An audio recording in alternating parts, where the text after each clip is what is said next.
What's up, everybody?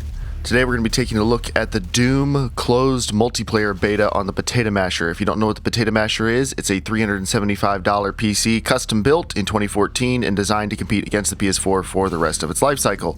Now, it's not going to be competing against anything today. We're just taking a quick look at the multiplayer beta, so this is not a full test for a variety of reasons. The first one of them being that there are no actual graphics options available in this multiplayer beta. Now, I'm sure they're going to be in the final release. There's already been leaked screenshots that may or may not be real, but they seem pretty convincing, that show a pretty decent advanced graphics menu.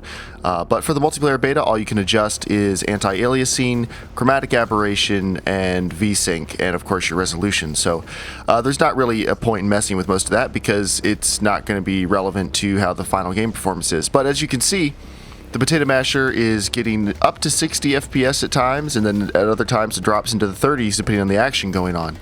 So that's either fine or really bad depending on what graphics preset they picked and locked everybody to for the beta. For all I know, this is like medium settings and it's going to struggle to run it at 60. But I doubt that's the case. It looks pretty good, honestly.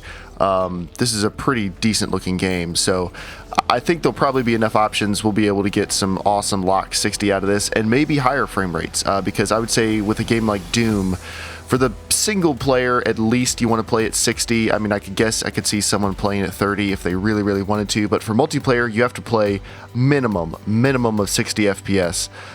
30 is really not an option for such a fast-paced multiplayer game.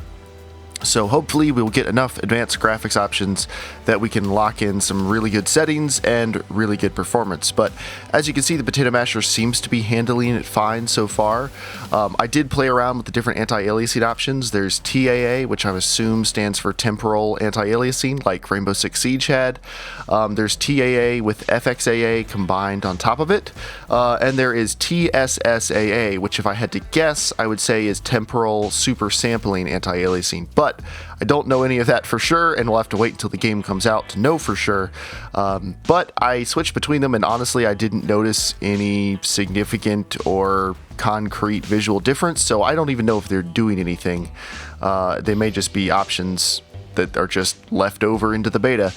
They definitely did not impact performance in a noticeable way when I flipped between them, not like temporal anti-aliasing would normally increase performance for sure. So with VSync, I ended up turning it off in case you see any screen tearing, because it kept trying to lock the frame rate to 30 every time it dropped below 60, as it does. And I did not want to play at anything close to 30, and a variable frame rate was better than playing at 30 for a game like this. So that is just a quick look at the closed beta. If there are any more betas or any more information I can bring you before the game releases and I do a full review, I will do so. But in the meantime, check out the description of this video if you want links to relevant information about the Potato Masher. This game code was not mine. It was provided to me by Ultra Grunt from the Casual Shenanigans gaming community. So he did not ask me to give him any sort of credit or anything, but I think his channel is awesome and you guys should definitely check it out. So click the little link on screen if you want to go do that.